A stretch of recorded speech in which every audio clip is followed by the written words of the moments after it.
When I was a boy, I played baseball, and I would go to baseball games as much as I could. One of the most important moments of the game was when the national anthem was played and everyone stood up. I would go with my friends, we have on our baseball caps, we take them off, put them over our heart. It was at this moment that there was a certain sense that we were all American. And when I would play the game with my friends and we would be in the ballpark, we would follow the ritual that was at the stadium. And so we would have the national anthem and we would sing the national anthem when we would play. You know, there would be 12 ragamuffin black boys out here playing in some playground somewhere and or some little grass field, and we would do the national anthem. We would and we put our hats over our hearts and everything. And I don't think there was anything in America that made me feel American except baseball. I felt connected with this country because of that.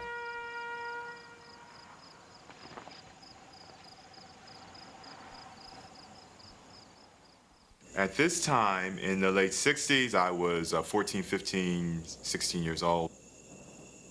And I felt that baseball lost some of its resonance for me because these players did not seem to be in touch with what was going on. Everything had become very politicized. And this is particularly true with black players. They saw if you were to stand up and become political, that you were going to be made to suffer. But as a youngster myself, becoming politicized, that was the very point. Yes, you were going to have to pay a price. Yes, but this price needed to be paid if we were going to move ahead.